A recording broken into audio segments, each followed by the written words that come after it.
Bueno, ¿hasta dónde me vas a hacer ir, Federico? No, tenemos que dar un poquito más, ¿viste?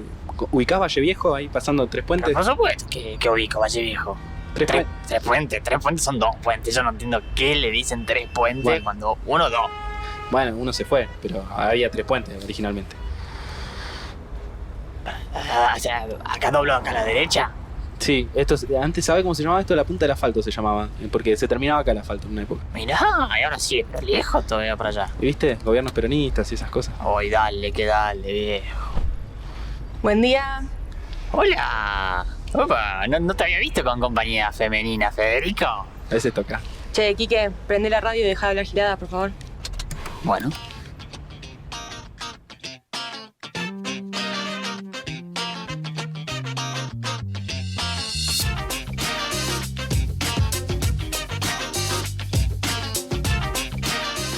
Buenas.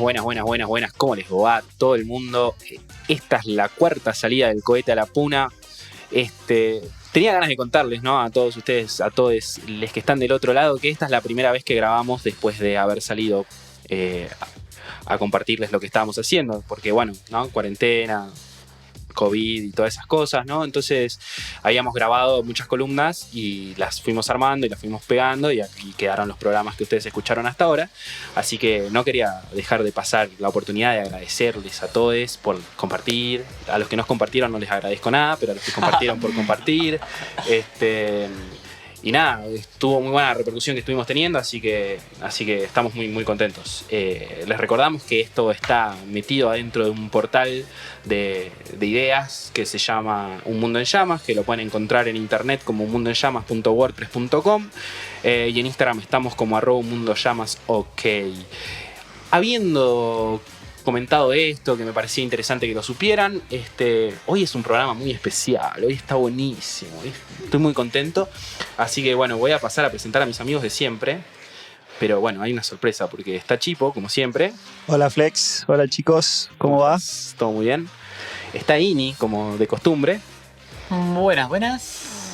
Pero hoy tenemos a la verdaderamente maestra atrás de todo esto, porque ustedes piensan que somos nosotros, porque ponemos la cara, ponemos la voz, pero en realidad no. En realidad hay una mente que elucubra, una monje negro atrás de todo esto, y es nuestra amiga May Sánchez Paladino, que le doy la bienvenida, que ya nos vimos un montón, pero... Hola.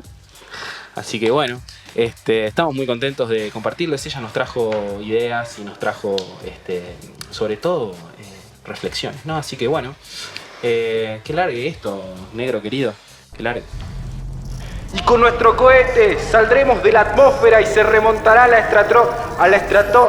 la extraña puna.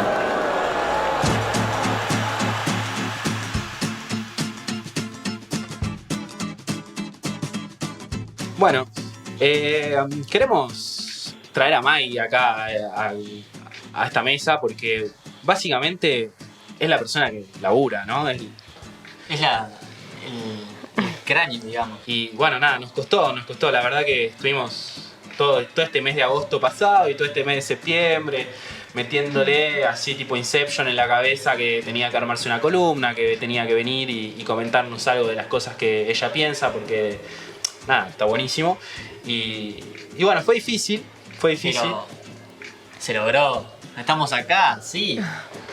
Lo logramos, estamos logrando cosas, se podría decir. Así que bueno, Maggie, ¿qué onda? ¿Cómo estás?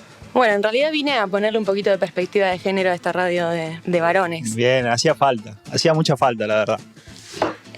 Bueno, gracias por invitarme. ¿Qué invitar? ¿Cara rota? No, me decía a mí. Ah, está muy bien. Bueno, yo hoy les traje una columna de diseño. Soy diseñadora. Quizás no suene muy interesante para gente que no es diseñadora hablar de diseño, pero... Si Chipo habla de ciencia política, cualquiera puede hablar de cualquier cosa. Pero bueno, hay algo que es verdad, que es que todos, todo el tiempo, estamos interactuando con objetos y con el espacio en el que vivimos. Y esos objetos, me fui dando cuenta a lo largo de la carrera que los objetos te transmiten cosas y que si los analizás te das cuenta que hay como representaciones en los objetos y sobre todo representaciones de género, generalmente, casi siempre, heteronormativas y patriarcales. Bien binarito todo. Y bien binario, sobre todo. como siempre. Como siempre. Bueno, y Me parece súper interesante, ¿no? Porque es un registro que es poco explorado, ¿no? O sea, por lo menos así en el mainstream no es algo de lo que se charle demasiado, o por ahí. recién se está empezando a hablar en el ámbito de los diseñadores. Así Claro. que, o sea, la cátedra de género en la FADU empezó hace 3 años aproximadamente. ¿La FADU de dónde? De la UBA. En la FADU UBA, sí, en Buenos Aires, que es donde estudié yo. Así que es bastante nuevo todo el tema. De hecho, hay más diseñadores que no tienen perspectiva de género que sí, Que Como- siguen en la misma, digamos. que siguen en la misma y que no se enteraron. Como en prácticamente todos los ámbitos, ¿no? Porque hasta ahora nosotros éramos todos varones hablando boludeces. Hay gente que no acusa recibo, definitivamente.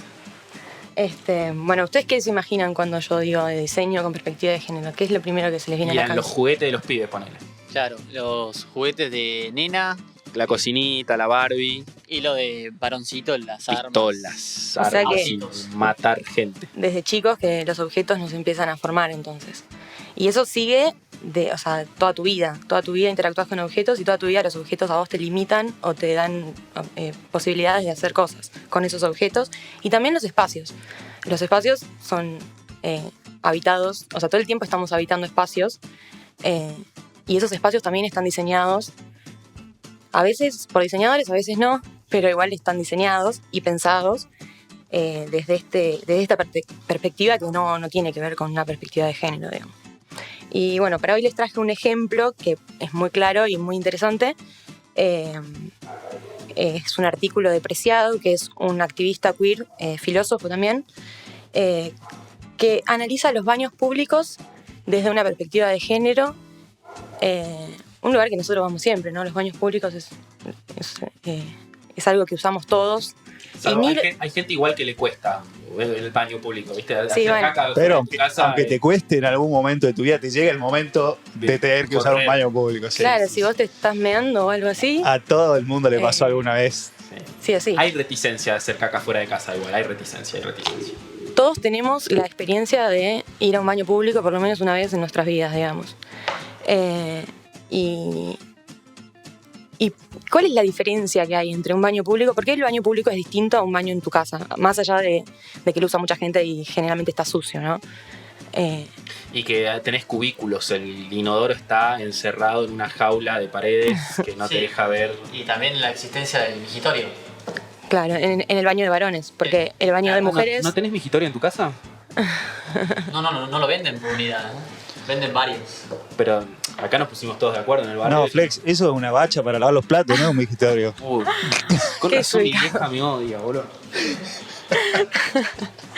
Bueno, decía que el baño de varones es distinto, tiene un migitorio. Y el baño de mujeres en realidad es una copia del baño de tu casa. Tiene más inodoros, o sea, tiene más cubículos, pero en realidad no hubo mucho diseño ahí. Es como un sticker, ¿no? Sacaron un baño de una casa y lo pusieron en un espacio público, En una estación de tren, ponele. en una estación de tren. ¿Por qué diseñaron un migitorio entonces para los varones? ¿Cuál es la utilidad? Yo no lo sé porque no lo uso, no tengo pito. Para mirarnos los pitos entre nosotros, calculo. No, yo pensaría que es para hacer pis más rápido. Entrás, salís. Pero ¿qué diferencia hay, digamos? Si tardás la misma cantidad de tiempo haciendo pis, digamos, lo que tengas la vejiga llena, digamos. Sí, es cierto. La verdad que es cierto. Capaz que es más limpio, no sé. O aprovechás mejor el espacio con los migitorios, ¿no? Bueno, en realidad lo que dice Preciado es que no fue diseñado ni para que sea más cómodo, ni porque es menos espacio, ni porque no te salpica, ni por nada parecido, sino que está diseñado para dividir dos cuestiones. Dividir lo genital de lo anal. ¿Por qué? Porque lo genital está relacionado con lo viril. O sea, si vos demostrás que tenés un pito, demostrás que sos hombre. Porque para ser hombre tenés que tener sí o sí un pito, digamos. O sea, tradicionalmente. Y lo anal está, bueno, lo que dice Preciado es que lo anal está relacionado con lo homosexual. Bueno, entonces lo que Preciado dice es que te invita a que si sos homosexual, te escondas atrás de las paredes y si no, que no te vayas a tentar. Claro, que para O sea, mostrar la chota está todo bien, pero para mostrar el culo está todo mal. Tal cual, el baño para ir a hacer caca es el mismo que en tu casa, en puertas cerradas, es personal, digamos, está en el ámbito de lo privado, y después para demostrar que tenés pito y que sos hombre, podés estar ahí haciendo negocios o charlando, vinculándote con el de al lado que también tiene pito y también es hombre, ¿no? Eso se ve a las claras, me parece también afuera del baño, digamos. Me parece que los varones meamos desde que somos chiquitos en cualquier lado, cualquier árbol es migitorio, y ustedes esa posibilidad no la tienen, se tienen que recontra esconder y cagar en una palmera, es imposible, ¿no? Aparte, si vos me decís que hay una necesidad para diseñar algo para que sea más fácil y más rápido ir al baño, tendría que haber sido para las mujeres, porque es un quilombo hacer pis en un baño público si no tenés pito. Y lo diseñaron para los varones, que no tenían ese conflicto, digamos. Entonces ahí claramente está hecho por otros motivos. ¿Ustedes qué experiencias tienen ahí usando migitorios? Y hay mucha data de migitorio de por medio, o de tratar de no, o sea, ni en pedo ir al lado del migitorio o sea, si hay un tipo meando, no vas al migitorio al lado. Tratás de ir al que está 1 o 2 migitorios más lejos para que no sé, qué sé yo. Sí, hay una cuestión también de vergüenza, no es algo... Bueno, qué sé yo, cuando yo era chico, ponele, había algo que me causaba mucho pánico, era encontrarme con todos los migitorios ocupados menos uno. O sea, que no tenía alguien, un migitorio separándome del otro que estaba mirando al lado mío. El pánico era que me mire la chota. O sea, claramente yo era chico y mi pito era bastante chico. Claro, hay una persecución con eso, ¿no? Con Claro. que te miren mientras... Vos tenés la presión social de que tenés que tener un pito grande, porque si tenés micropene o algo parecido, ya ni siquiera llegás a ser hombre. Claro, y meterte a Sí, mirar. o que tengas el pito más chico que el otro, por más que no sea un micropene, sigue siendo menos hombre que el que está al lado y todas esas cosas. Yo siempre prefiero entrar al cubículo aunque tenga que mear. Sí, claro. Entrar a mirar al cubículo también quizás es raro. Escuchar a alguien que solamente está meando en el cubículo es como... Eso es para cagar, maestro. Para mear estamos acá afuera, todos meando, mostrándonos la chota. De dorapa. Claro. Ponele, si hay alguien en el club que nunca lo viste ir al baño al migitorio, empezás a dudar y decís, che, ¿por qué va al cubículo? Seguro. ¿Qué le pasa? Y otra cosa interesante que habla Preciado, o sea, Preciado se refiere a los baños como cabinas de vigilancia de género. Entonces, lo que intenta decir es que cuando vos entrás a un baño tenés que demostrar que sos varón o mujer. De hecho, ya hay un cartel que te muestra una figurita de varón, una figurita de mujer. A veces hasta hay personas que te dicen, si vos no parecés una mujer y querés entrar al baño mujer, te dicen, che, disculpa, pero el baño de varones es al lado. Te digo cuál te corresponde. ¿Cuál te corresponde a vos por cómo te ves? Apariencia, digamos. A Por, veces incluso viene con código de colores, ¿no? El varoncito azul y la mujer con el O vestido la rosa. galera y el pintalabios. eso ya es como demasiado...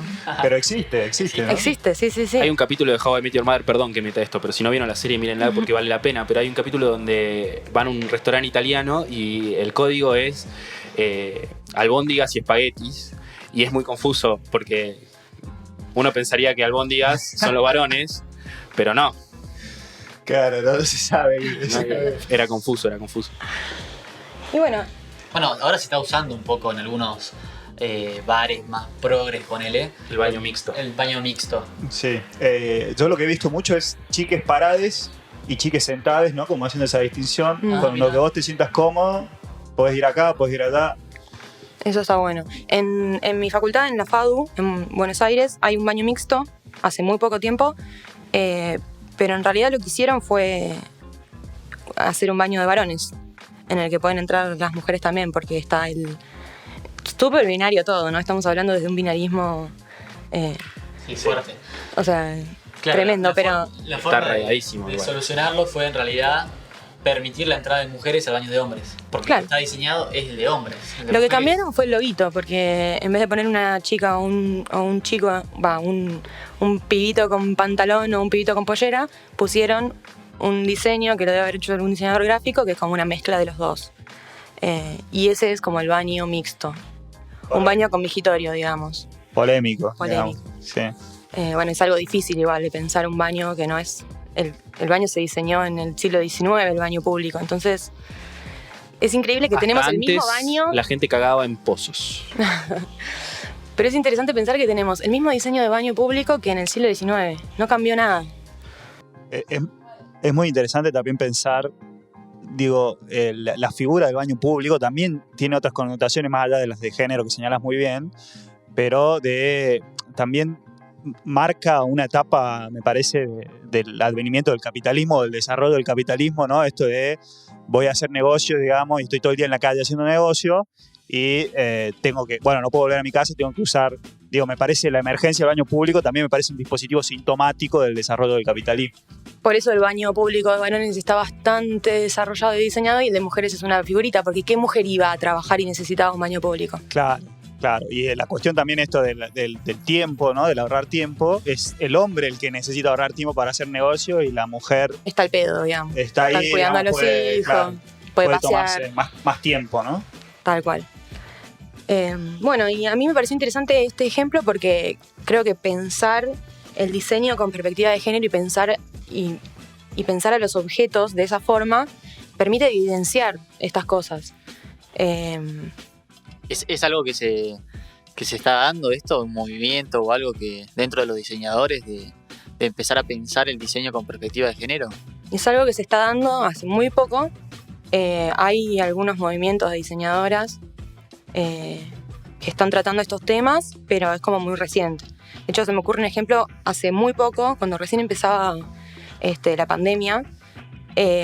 Salió un producto de una empresa muy conocida, una fábrica, en realidad es un estudio de diseñadores muy conocido de Buenos Aires, que lanzó un producto para varones. Me acuerdo de eso, yo lo vi. Hace muebles, no voy a decir el nombre porque no nos interesa, pero lanzaron un producto para varones con la excusa de que lo que decía en Instagram era que las mujeres iban a comprar muebles y lo llevaban a su esposo y el esposo estaba con cara de orto, digamos, porque estaba muy aburrido y no tenía que comprar. Como, qué pesada la mujer, ¿no? Entonces dijeron, bueno, vamos a hacerle a este señor la vida un poco más fácil y le vamos a diseñarle algo para que pueda comprar. Y diseñaron un bar. Era como un estante para botellas de alcohol. Tenía un reproductor de música, un espacio para guardar habanos. Yo pensé que ese antro se había cerrado. Y lo peor de todo es que era celeste. Y no solamente No. eso. Quiero agregar esto porque me parece que también es como muy paradigmático, como muy ejemplificador. Obviamente estos muchachos publicaron esto y eso se llenó de chicas diciendo, che, se están yendo de mambo, maestro, están meando fuera del tarro. Y fueron totalmente censuradas, digamos. Todos esos comentarios se eliminaron, como que no hubo... Contestaron un solo comentario que era de un varón. Era de un varón que estaba criticando el diseño, obviamente, pero era un varón. Los comentarios de mujeres se borraron todos y después, como que hicieron un mea culpa, dijeron, bueno, no lo hicimos con malas intenciones. Es más, el nombre de este objeto, no me acuerdo cómo era el nombre, pero ponele que es Carla en honor a mi mujer. No, o sea, ¿Qué va? encima la tienen que... Pero no es agresivo esta gente, digamos, ¿no? Y esto pasó hace... No sé hace cuánto estamos en pandemia ya, El pero... famoso, no, yo no soy machista, si yo tengo mujer, tengo una hija. Que Tengo una hija a la que quiero mucho. Le deseo lo mejor. Hijo de puta. Así que bueno, son cosas que están muy ahora latentes y que está bueno que empecemos a analizar las cosas, los espacios y las cosas con las que interactuamos de esta forma, como para por lo menos saber que hay algo detrás. Y No es para nada azaroso, digamos, no hay azar. No hay azar. Sí, digo, quizás tematizamos mucho el tema de las prácticas, de los discursos. de las prácticas, los discursos que en determinado momento dijimos, bueno, esto está reproduciendo conductas machistas y ahora está bueno dar un paso más y decir, bueno, los objetos también pueden estar Los objetos y los espacios. Uno diría que los espacios son estáticos, digamos. Son difíciles de modificar y de cambiar. Y quizás no tienen una intención. Pero sí, hay una violencia detrás de eso. Me imagino que en la arquitectura también habrá movimientos parecidos para comenzar a pensar los espacios y los edificios con esa perspectiva también de género, digamos. Claro, sí, yo creo que es un tema de todos los diseños. La arquitectura la tomo como también parte del diseño y también quizás es más fácil verlo en el diseño gráfico o audiovisual con el marketing, que bueno, siempre salen publicidades medio raras o Hasta las publicidades que ahora se las dan como de feministas o con perspectiva de género reproducen muchísimo el machismo también, ¿no? Sí, es como muy difícil encontrar una publicidad que no reproduzca eso. Yo pienso en términos comunicacionales, pero por ejemplo este programa de Canal 13 que se llama Mujeres, que empieza en la cocina, es como que bueno, chiquis, ya está, como que ya fue. No, bueno, pero eso ni siquiera se acerca a un intento de no reproducir esas cosas. Bueno, ¿eso estamos? Estamos. Bueno, buenísimo, porque hablar tanto de baños me dieron ganas de ir al baño, así que esto fue la columna de Maggie, esperemos tenerla. Yo necesito, y esto es un pedido que le hago a toda la audiencia, comenten mucho esto, denle mucha manija a Maggie como columnista porque la queremos tener más seguido y es difícil de convencer, es una persona muy difícil de convencer porque tiene un gradito de terquedad interesante. Entonces les pido que lo reproduzcan y que hablen mucho, por favor. Así que bueno.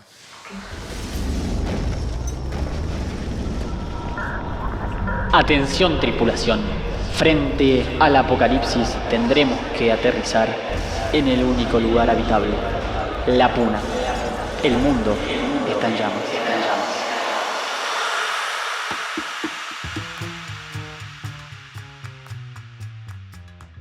Bueno, y después de la columna de Maggie que tan interesante estuvo, vuelve la columna que vengo pensando yo, que es la de bancar polémicos. El favorito de la gente. La verdad que voy a agradecer, porque yo cuando salí a bancar a Julio De Vido, pensé que me estaba tirando una pileta vacía y un poquito de agua tenía. Yo las repercusiones que tuve es que había un poquito de agua abajo. Se fue llenando. Se fue llenando. Con el pasar de los días, ¿no? Y cuando salió lo de 11, papito, se llenó más todavía. Así que bueno, muy contento con eso. Y el polémico que traigo para bancar hoy no es un personaje, sino que es un programa de televisión, el famoso 6 en el 7 a las 8. O sea... No te lo puedo creer. Pero ustedes, ¿cómo bancan a este pibe? A 6-7, chorro, ¿a bancar? A 6-7, Pero, ¿quién te escucha vos? Es lo peor de lo peor del kirchnerismo. ¿Del qué? Del kirchnerismo. Ah, bueno, dame 2 segundos y lo charlamos. Primero yo quiero hacer una salvedad, pero... Bueno, si vos- me hacen un lugarcito para sentarme. Sí, por favor. A ver. Por favor, si hay algo que me gusta es discutir con gente como vos. Bueno, yo quiero hacer esta salvedad porque a mí me parece que hay algo muy loco que sucede comunicacionalmente con 678, que es que asistimos a la nulidad total del periodista. Porque lo que sucede en términos comunicativos es que cuando uno ve Canal 13 o BTN o ve esas voces hegemónicas que están acostumbrados estamos, escuchamos a los periodistas, ¿no? Uno no ve periodismo para todos, uno ve a la nata. Uno no ve Desde el Llano, uno ve a Joaquín Morales Solá. Entonces, eso a mí me da la pauta de por qué cuando se habla de 678 no se habla de Barragán, o no se habla de Barone, o no se habla de Norita Beiras, sino que se habla de 678, o si querés hasta de la TV pública, porque los medios tienen una línea editorial, todos lo sabemos, y cuando vos lo reducís al periodista, le das ese mote independiente, de que puede pensar solo, de que lo que dice lo dice porque lo cree, y le sacás el peso que tiene la línea editorial de su empresa que defiende unos intereses puntuales. Entonces yo quiero contarles un poquito quiénes eran algunos de los periodistas que me parecen interesantes e importantes. Quiero empezar con el conductor o uno de los conductores, que fue Carlos Barragán, porque me gusta la historia, porque el chabón no era periodista, era maestro de grado, que encima no trabajaba de maestro de grado, era tachero, porque como vos, era el colega tuyo. Bueno, eso tenemos. Solidaridad con los colegas, Quique. Por supuesto, porque es un trabajo muy honesto y sacrificado, pero tenemos nuestra diferencia. Y además conviven mucho con la radio, el tachero, y esto fue lo que le pasó. Cuando fue el atentado de la AMIA, Carlos Barragán empezó a mandar un par de cartas a la Rock and Pop de Lalomir. Lalomir gustó mucho esas cartas, las leyó al aire, gustaron mucho en el público y empezó a laburar en la Rock and Pop. El sueño del pibe. Sí, la remil repegó. Otro de los periodistas que laburaba ahí, capaz el más prestigioso, capaz el de mayor peso, y capaz uno de los que menos me gustaba a mí, como comentaba, pero era Orlando Barone, que fue, por ejemplo, el autor del libro Diálogos entre Sábato y Borges, que, bueno, nada, para gestar esas entrevistas, papi, no cualquiera, digamos, tenés que tener un poquito de peso, ¿no? Sí. Y dos personajes, ¿no? Reaccionarios. Reaccionarios, sobre todo. Sí. Pero bueno, de hecho ese es uno de los libros más vendidos de la historia de Argentina, ¿no? Y es el único registro que hay de diálogos entre los dos grandes autores. También estaba Nora Beiras, que trabaja en Página 12, es especialista en educación y pudo lograr visibilidad como periodista denunciando una red de coimas entre el gobierno de La Pampa y el gobierno nacional en principio de los 90. O sea que no es una periodista que estaba siempre a favor del poder o que defendía el poder, sino todo lo contrario, ¿no? También estaba Sandra Russo, que Sandra Russo no es periodista con título, sino que es periodista de oficio, que trabajó en revistas como El Expreso Imaginario, que es parte de las primeras periodistas que laburaron en Página 12 desde el principio y que además está a cargo de la sección de género de Página 12. Bueno, más o menos, un par, como para demostrar que estos periodistas sí tienen una trayectoria, sí tienen un peso a las cosas que dicen y que no son improvisados. Estaba también, por ejemplo, Edgardo Moca, que es colega tuyo, Chipo, es politólogo y es un tipo que hizo ponencias en la Universidad de Salamanca, en un montón de universidades internacionalmente y que además laburó para la Cancillería.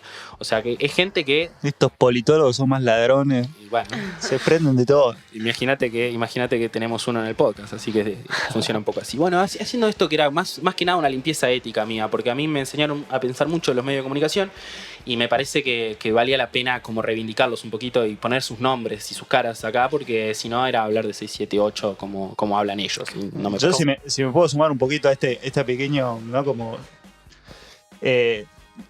consideraciones éticas. Consideraciones éticas antes de emprender el debate. Yo también quiero decir que voy a discutir un par de cosas de la línea editorial, pero que de ninguna manera adhiero a la persecución que se hizo de estos periodistas durante la época macrista, ¿no? Que básicamente desaparecieron, como TN que iba a desaparecer, pero en realidad 678 desapareció raro. Me parece que una cosa es hacer esa discusión de línea editorial y otra cosa es atacar a los periodistas particularmente, que no es mi intención, digamos, y está muy lejos de lo que quiero transmitir. Bueno, vamos a iniciar este debate, vamos a charlar un poco, porque esto ya lo veníamos charlando con Chipo, es algo que teníamos charlado y donde yo sostengo que 678 fue clave en el armado discursivo y de relato que tuvimos nosotros, sacando la parte peyorativa de la palabra relato, ¿no? Porque es una palabra que usaron mucho para hablar en nuestra contra, pero que es parte de todo proceso político. El macrismo tuvo un relato. Discurso, podríamos decir, ¿no? Discurso, sí. Me gusta el relato igual. Le da magia. Sí, te encanta el relato. ¿Cómo? Cambia la palabra, pero lo que significa es clarísimo. ¿Qué vas a defender? Clarinísimo. ¿Qué vas a defender? Que usaron la plata de los argentinos, la plata del ANSES para financiar a un grupo de periodistas militantes que atacaban a otros periodistas. Está con todo, Kike. Me saca esto. Yo lo veía 678 para poder criticarlo, porque si no, no se puede vivir así. Esto del taxista y los medios es muy interesante, ¿no? Es una... Pasa mucho tiempo en el auto. Pasa mucho tiempo en el auto. Uno prende la radio y bueno, se ve que se los grababa a los programas de... Se sacó. No, me parece que hay que tomarle la presión a algo. Me da miedo, le va a dar algo a este señor. Le va a dar algo. Tranquilo, Kike. está todo bien. Bueno, pero es interesante lo que vos decís, ¿no? Eso de la plata del ANSES fue la excusa o el motivo por el cual Hernán Lombardi, ministro del gobierno pasado, lo sacó a 678 del aire porque dijo que había medio una malversación de fondos entre el ANSES y 678, pero que porque una productora privada no puede pedirle plata para hacer publicidad a una institución pública, digamos, no está permitido. Y eso lo hizo Canal 7, no 678. Y esa plata la repartieron a otros programas también, no solamente para 678. Pero parte de esa plata le tocó claramente a la productora que era pensado para televisión de Diego Wirtz, que también en ese momento tenía programas como Duro de Domar, como TBR, que la gente lo veía con un poco menos de, ¿no? Como menos de odio. De odio. Menos bien, contenido gracias. ideológico, si querés, ¿no? Menos contenido ideológico hasta ahí. en Duro de Omar había una buena carga política. De hecho, tenías panelistas como Julia Mengolini, que ya empezaba a hablar de feminismo en esos programas, diciendo, por ejemplo, esa famosa frase de quiero ver pitos en la tele, estoy harta de ver tetas y culos, quiero ver pitos en la tele. Y bueno, ¿no? Ya teníamos esa connotación. El querido Maestro Mengolini, maestro. Un momento complicado para salir con esa, ¿no? Era polémico. Donde el feminismo quizás no hacía tanto pie como ahora es más normal ver a gente... Más normal ver pito de la tele, eso no. Es más normal ver a gente pidiendo pitos en la tele. Totalmente. De hecho, bueno, el querido amigo Iván Jabrowski, que hoy es como un periodista político fuerte, también dio sus primeros pasos televisivos en Duro de Omar y en esta productora. No sé, parte de las críticas que también se le hacen a 678 era la baja audiencia, ¿no? Como que por baja audiencia no merecía la pena estar ahí, no merecía la pena la plata que se les estaba dando. Sí, circuló en un momento lo que cobraban cada uno de los periodistas y lo que costaba el programa. Y la verdad que yo no tengo entendido cuánto cuesta hacer un programa, pero sí decían de que era demasiado caro para la poca audiencia que tenía. Te cuento un poco si querés. Hay una nota en La Nación, que la pueden buscar ustedes si quieren, que cuenta que el programa salió en total en todos sus años que fueron como 6, 7, 8 años, que fueron como 6 años, aproximadamente 150.000 millones de pesos argentinos. Lo que da un total de 2 millones de pesos por mes, que para un programa de aire, la verdad que no es mucho. Pongo este ejemplo. En 2017, porque este dato lo encontré solamente de 2017, el segundo de publicidad en el programa de Tinelli, por ejemplo, costaba 42.000 pesos. En un superclásico llegaba a costar 80, 90.000 pesos. O sea, la cantidad de guita que factura un programa de televisión es inaudita en ese sentido. Entonces, la cantidad de guita que invertís en un programa de televisión anda por ahí y hasta obviamente muchísimo más, digamos, el nivel de producción que tenía 678 era más que nada el trabajo de edición de los editores que la escenografía o tampoco tenía periodistas con un prestigio y un sueldo como el de La Nata, ¿me entendés? Ajá. Bueno. Pero bueno, volviendo al tema del rating, ¿no? El rating se mide, para los que no saben, un punto de rating equivale más o menos a 95.000, 100.000 personas, aprox. Y se mide de distintas maneras. En la Argentina hay una sola empresa que mide eso. Casi en toda Latinoamérica hay una sola empresa que mide eso, que es una empresa brasilera que se llama Ibope, ¿no? Y esto se mide introduciendo como una especie de chip o de antenita adentro del aparato que te da la televisión, el codificador, o como, no sé, acá Suárez me podrá decir mejor, que es técnico en todas estas cosas, pero bueno, eso te indica exactamente el momento donde se prende la televisión, cuánto tiempo está en cada canal, y eso da como los promedios que se manejan de rating y que corren a las personas en el vivo y todas esas cuestiones, ¿no? El promedio que tuvo, según Ibope, era de 3 puntos aproximadamente, 2,9, 3 puntos en total en todo su desarrollo como programa de televisión, con altos y bajos, depende de los momentos que atravesamos como país, ¿no? También. Sí, tengo entendido que además la medida del rating es muy poco federal, digamos, entonces... Bueno, yo pasaría a otro... Funciona un poco así, ¿no? Funciona solamente en Gran Buenos Aires. Ahora, después de la ley de medios, que hubo un intento de modificar cómo se mide eso, empezaron a medir en grandes ciudades como Rosario, como Córdoba capital, como Mendoza y Tucumán, pero después hay otras grandes provincias, otras grandes concentraciones poblacionales que se miden con encuestas, cosa que es muy poco fiable, encuestas escritas, ¿no? Entonces, en ese momento salió otra medidora, porque nosotros estamos muy metidos en ese barro de la discusión mediática, ¿no? Estábamos muy en esa discusión.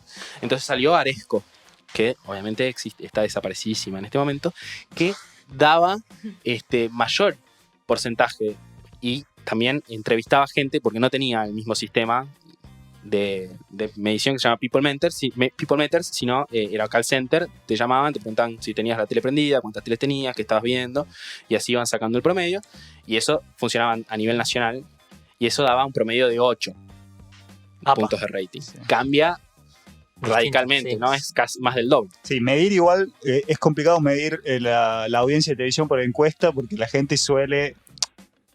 contestar más por lo que proyecta de uno que por lo que realmente Sí, ve, sí, ¿no? sí, Te dice, totalmente. estoy viendo las noticias cuando estaba viendo en realidad, no sé, Dragon Ball Z. Claro, El famoso Estoy viendo las Milhouse. noticias. Famoso Milhouse. Famoso. ¿Estás viendo? Sí, es impresionante. Claro. Bueno, pero aún así la diferencia que daba, o sea, de gente que quería decir que estaba viendo 678, aunque no lo estuviera Claro, es viendo, considerable, sí. es considerable. Entonces, bueno, ahí había como un punto de carga hacia 678. La cuestión editorial. Nos metamos en ese barro si querés un poquito. Eso es lo que estoy esperando, Pero bueno, quería despejar esos ambientes que estaban medio ahí en 678 no lo veía nadie, 678 los periodistas eran todos oficialistas. Si no lo veía nadie, ¿por qué le molestaba tanto? Esa sería la pregunta, ¿no? ¿Por qué? Claro, ¿por qué? Y esta observación me la hizo Ini, pero se la voy a robar porque por eso soy el conductor de este programa. Por algo somos compañeros. ¿Qué pasó si no lo veía nadie? Que el programa de Fantino pasó de hablar de farándula a hablar de política, al mismo horario que 678. ¿Qué pasó? Que los intratables, que eran Infama y el del Moro ese, empezó a hacer, ¿entendés? Empezaron a hablar de política de repente. De repente, Porque Animales María- Sueltos no era un programa de No. debate político. No. Era un living donde invitaban a Una gente de chica, la, un de la farándula. deportista y al Sí. Coco Silly a decir cosas de... Era un living de misoginia, creo que era parte. De eso se trataba, creo. ¿De pedofil? No. Ah, no, ese es Fantino nomás, perdón. Polémico. Vamos a la línea editorial, vamos. Vamos a la línea editorial. Chipo, ataque. No, arrancá vos. Bueno, la línea editorial, ¿qué tenía 678 como motivo, como objetivo, como cosa que lo llevaba adelante? Era desentrañar la lógica mediática y poder asociar eso a los intereses empresariales, a los intereses corporativos, ¿no? De hecho, la denominábamos, me hago cargo, la Corpo. La Corpo. Estaba la OPO y la Corpo, que funcionan hasta el día de hoy, articuladísimamente, casi como culo y calzón. Entonces, en pos de lograr eso, se hacían informes, se debatía sobre las noticias. No era un noticiero de hechos, sino era un noticiero de noticias. Lo que hay una diferencia. De hecho, antes de eso había una intención de haber logrado una cosa parecida que se llamaba Mesa de Editores, donde se juntaban los editores de los diarios más importantes de la Argentina a charlar el porqué de las noticias, el valor y el peso de cada noticia y todo eso. Pero bueno, no tuvo tanto punch, ¿no? Porque capaz era un poco menos violento y un poco más académico. Sí, se hablaba de política igual, ¿eh? Eso es algo que yo quisiera ahí decir. No se hablaba solamente de noticias, sino que también se hablaba mucho de política. Sí, a los invitados se les preguntaba de política. Sí. Digo, iba un poco más allá del programa, ¿no? Sí, obvio que sí, pero la raíz y capaz la chispa de la mecha La idea, sí. era la comunicación. Y uno se basaba, uno hablaba del modelo de país y hablaban de filosofía política. De hecho, tienen programas que tienen un nivel de debate elevadísimo que el resto de la televisión capaz no puede ofrecer, pero desde el hecho de la comunicación y desde la cuestión editorial de los medios hegemónicos. Sí. Estamos de acuerdo. ¿Y en qué no estamos de acuerdo? Digamos, el asterisco que a mí me gustaría ponerle ahí a todo el proyecto 678, digamos, y yo lo dividiría en dos etapas, digamos. Yo creo que hubo un momento en el que fue realmente un programa muy valioso. Fue un programa muy valioso en el sentido en el que vos lo decís, ¿no? De desentrañar esa red entre corporaciones, entre partidos políticos y los medios de comunicación, en cuestionar la objetividad del periodismo en general. Digamos, me parece que hubo un momento muy virtuoso del programa y en el que dio mucho, digamos, en el que dio muchos temas de discusión. Y puso sobre la mesa, ¿no? Y hubo un segundo momento que incluso a mí me parece que se podría hacer como una analogía ahí con el propio proceso del kirchnerismo, en el que la discusión se estancó un poco y pasó directamente a ser un programa, digamos, para desvelar, digamos, trapo sucio de opositores y de... Sí, un programa donde usaban el archivo para mostrar cómo se contradecían opositores. Opositores periodistas o políticos. Y yo te voy a decir, digamos, porque hace poquito cuando teníamos una discusión, vos me preguntaste ahí desafiando quién. Me dijiste, a ver a quién quién tuvo un trato injusto o con 678. Y yo te voy a decir ahí el ejemplo, Alberto Fernández, ni más ni menos que Alberto Fernández. Albertítere, como le decimos acá en el corte. Digamos, se lo mostraba en un momento cuando fue todo el tema de la discusión de YPF. Digo, se le hizo un tratamiento de eso que a mí me pareció bastante, mala leche, digamos, o bastante tendencioso, digamos. Yo entiendo. Se le mostraba, entre otras cosas, digamos, las cartas que él había mandado para buscar laburo, digamos, como si se estuviese ofreciendo así. Se le cuestionó básicamente su integridad moral, sí. Bueno, sí, eso, famoso traidor. Bueno, pero de eso del kirchnerismo, o sea, me parece que esta etapa nueva que estamos teniendo ahora con este armado, no sé cómo se diría, frentista, ¿no? Frente todista. Frente todista, habla un poco de que nuestra política de expulsar traidores, capaz nos costó carísima, ¿no? Pero capaz que había algo en el propio concepto de traidor, digamos, que no funcionaba bien, digamos, si después lo tuvimos que ir a buscar y ponerlo de presidente, es porque había algo ahí que, digo, si a un disenso le vamos a llamar traición. Bueno, pero también me parece que fue la que entró 678 sobre el final, digamos, que me parece sintomático de la polarización que hubo en ese momento. Sí, y me parece que también tiene que ver un poco con el barro en el que se metió toda la cuestión discursiva, ¿no? O sea, al principio podemos hablar del, si querés, el principio del kirchnerismo que iba de la mano de Clarín, la segunda parte del medio del kirchnerismo donde se peleó mano a mano y la última parte donde Clarín nos comió. O sea, porque fue un poco así, digamos, nos metieron todas las operetas a vida y por haber en los últimos 2 años, nos reventaron operetas, que las cuentas de Máximo, que la Morsa, que todas estas cuestiones que... Pero también la discusión se estancó a partir de eso, sí, ¿no? Como que que yo estoy muy de acuerdo con eso que vos decís, yo siento que nos bajaron un poco al barro, porque me parece que sucedió un poco eso, digamos, y la cuestión de no poder mostrar las debilidades de nuestro proyecto por el miedo a que entren, digamos, a que por esa beta entren. Y el otro ítem que yo quería marcar, digamos, a mí me parece que había una marcada falta de pluralismo en cuanto a las opiniones de los periodistas.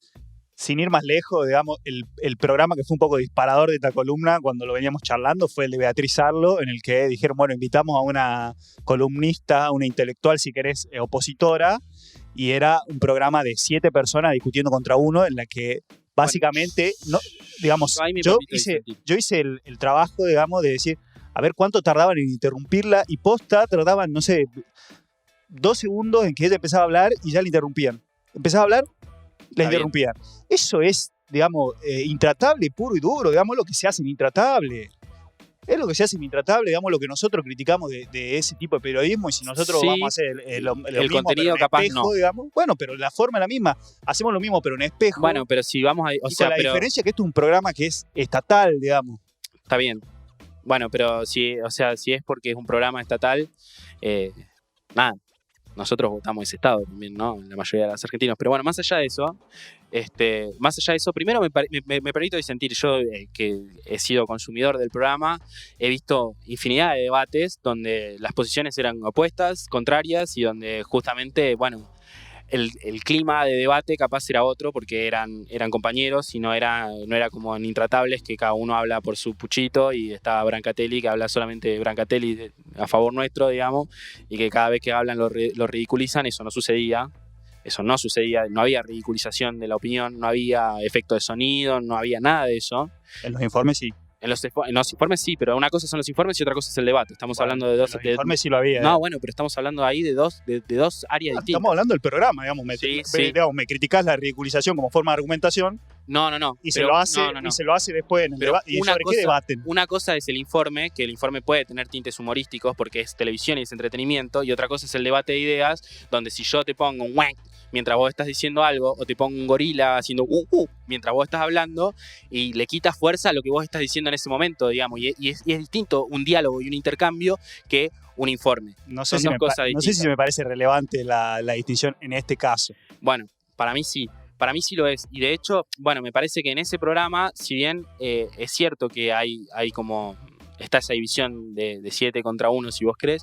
Me parece que los periodistas de 678 se limitan a defender el programa, básicamente, de las argumentaciones de Beatriz Arlo, mientras que Foster, que era uno de los invitados, y Mariotto, que era el otro de los invitados, que en ese momento estaba a cargo de la entidad que regulaba los medios, que no era el AFCA todavía, sí discuten más políticamente, discuten más filosófica e ideológicamente. Qué difícil igual, ¿no? Imagínate estar en ese debate en lugar de Beatriz Arlo. Totalmente, pero bueno. Estás queriendo elaborar una idea y pum, saltan todos los periodistas ahí, y después tenés que enfrentarte a Foster, que te discute, te dice está bien, y viste, hace toda la elaboración que hace Foster. Está bien. Ahora, es muy valorable que haya estado Beatriz Arlo, y de hecho también de parte de ella, no valorable de 678 que la tiene, sino valorable de ella que va y se presenta ante esa situación y va y expone sus ideas y bueno, cada uno sacará sus conclusiones y cada uno podrá ver más o menos lo que ella piensa o lo que ella dice, si no la pueden leer también. Pero bueno, también el programa tenía un montón de partes, de informes donde pasaban llamadas de los productores a otros periodistas y a otros pensadores y donde los pensadores decían no, ¿me entendés? Como que no había también, no es que no había voluntad del programa, sino que no había voluntad del otro lado. ¿Por qué? Porque también sabían un poco que si iba Leuco ahí lo iban a deschavar, digamos. Y la careta esa del periodista objetivo, del periodista independiente, se le iba a caer. Entonces no se prestaban para ese juego tampoco, me parece. No es que una cuestión tan del programa, sino me parece una cuestión más de lo externo, o por lo menos una cuestión ambivalente en ese sentido. ¿No? Sí. Porque sí. Sí, estoy de acuerdo. O sea, ahora hay que ver quién tiene ganas de ir a debatir 7 contra 1, ¿eh? Está bien. No, si me llaman intratable a ir a debatir 7 contra 1, no sé si voy. Bueno, pero podrían haber ido de a varios y no fueron tampoco de a varios. Sí, igual el debate intratables y comparado al del C78 era bastante distinto. El nivel de debate, por lo menos. Sí, pero era un debate era un debate como el que estamos teniendo ahora nosotros. Era un debate entre compañeros, digamos. Sí, a veces no. O sea, eran compañeros quizás, pero sí que tenían miradas distintas sobre la misma cuestión. Si no, no había ningún problema. Sí, dentro de una misma fuerza política. Dentro de la misma fuerza política, eso de que la fuerza política es la que piensa todo igual, digamos, eso no es así. Claro, pero ellos eran claros con eso.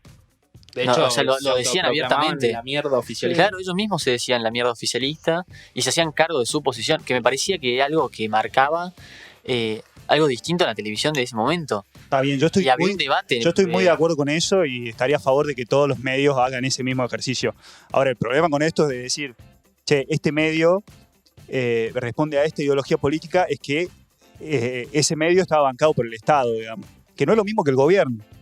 Pero... O sea, era un medio del Estado bancando a un gobierno. Igual yo haría la salvedad entre medio y... Eso es polémico. Bueno, sí, un programa. Por algo lo estoy defendiendo. Sí, igual lo cierto es que no es que era un programa solamente para bancar al gobierno. Era un programa que desmenuzaba algunas políticas del gobierno y también cómo trataban los medios hegemónicos esas mismas políticas. Y ni la estás recuqueando, viejo. ¿Entendés? Entonces no es solamente que era pensar que era un programa solamente para bancar al gobierno, me parece un poco sesgado. A ver, no había, digamos, no se hacía ese ejercicio con los funcionarios del gobierno que quedaban mal en una entrevista, digamos. No se mostraba eso. Se mostró, está bien, para mostrar eso ya estaba otra gente, ¿no? Déjame hacer esta salvedad. Déjame hacer esta salvedad, porque quiero hacerla. Porque, loco, soy el conductor del programa y la quiero hacer. Pones un discurso de Cristina a los 80, pones un discurso de Cristina a los 90, pones un discurso de Cristina a los 2000, pones un discurso de Cristina ahora y dice lo mismo, Rey. Dice lo mismo. Sí, Cristina sí. Y no la vas a encontrar. Cristina sí, pero Scioli. Bueno. Pero si vamos solamente con los buenos. Bueno, qué sé yo, así infinidad de otros personajes, digamos, no solamente Scioli. Igual le pegaron a Scioli, Le pegaban a Scioli. Le pegaban a Scioli cuando se quiso abrir y después cuando quiso volver, lo volvieron a... Y bueno, porque así funciona el peronismo, chivo. ¿De qué te estás enterando ahora? No, pero yo... para mí te estaba noticiando, boludo. Pero para mí está perfecto, digamos, Lo que pasa, digamos, a mí lo que me genera duda es que eso se haga desde un canal del Estado, digamos. A mí eso es lo que me parece cuestionable. Yo banco 678, yo también lo consumía, ¿eh? Yo también consumía 678, Euromar, TVR, digamos, y también me formó mucho personalmente y por eso me gusta hacer esa salvedad y decir, bueno, era una cuestión, es una cuestión, a mí me parece que se acentuó mucho hacia el final del proceso. Y de hecho esto lo dice gente como Toñetti. Sí. Y la discusión se fue un poco de las manos, me parece, porque dejamos de discutir. La política pasó a ser por esto mismo que hablamos recién, ¿no? De que los programas de Chimento empezaron a hablar de política, se empezó a banalizar todo, y además también me parece que los programas periodísticos de política como PPT o esos supuestos programas periodísticos, porque ahora sabemos que son programas de operación, y el que no lo sepa, que se noticie, porque ya estamos en 2020, Rey. Los programas periodísticos de política no hablaban de política, hablaban de judiciales o de policiales, porque hablaban de corrupción, no hablaban de ideas, no hablaban de proyectos, ¿me entendés? No hablaban de cuestiones de decir, bueno, ¿cómo vamos a hacer para saldar este tema de los holdouts? No, te tiraban el default selectivo y te tiraban al toque la corrupción de Cristina, ¿me entendés? Todo como aliado, todo como una cuestión lineal, como una cuestión atada de por sí. Y la discusión política ahí perdió total valor, y por más que nosotros intentamos ponderarla, hubo un montón de procesos, como hablamos al principio, capaz en ese principio de 678, donde se trató de hablar de ideas políticas, terminó desvirtuándose, ¿no? Y terminó en esta posverdad, en esta cuestión donde cualquiera puede decir cualquier cosa, donde todas las opiniones son válidas porque son opiniones y toda esa gilada, que es gilada. Bueno, me parece que esto está llegando a un tiempo más o menos, ¿no? Suárez me hace el simbolito del círculo con los dedos, que quiere decir cerrando. Antes de cerrar, me permito también recomendarles un programa que está en YouTube de 678, donde discuten Horacio González, el ex director de la biblioteca, que la persona que hace feliz a Liliana Herrero, así que hay que quererlo mucho, y José Pablo Feynman, moderado por Barragán, donde hablan de la obra de Jorge Luis Borges desde lo ideológico, ¿no? Y es muy interesante el debate y es muy fructífero, está muy bueno. Para el que no conoce la obra, está bueno para acercarse, y para el que conoce la obra, para repensarla, está buenísimo. Se lo súper recomiendo. Quique, no sé, brother. Bueno, no sé, subite el coche, te llevo, porque debatir entre ustedes es una verga, viejo. Perdón la palabra, Pero que yo vengo y escucho, y los estoy escuchando, Y les quiero avisar de que muchas veces a mí me ponen, pero no ponen completas las cosas que yo digo, porque me están tergiversando. De 678. Me están 6780, no me salió. Bueno, amigos, Chipo, un placer. Mai, te esperamos siempre, por favor. Lo voy a pensar. Por favor, ya saben, elija la columna de Maggie, por favor. Compartan, por favor, todo y comenten. Sí, Maggie estuvo buenísimo. Maggie, la mejor columnista de este programa, hacer el programa sola, que sean todas columnas de Maggie, así los otros pelotudos saquen a los otros. Bueno, lo que sí, no manden fotos de baños públicos, eso no hace falta, ¿no? O sí, porque... Quizás hay alguna data interesante. Total, el olor no va en la foto, ¿no? Así que está buenísimo.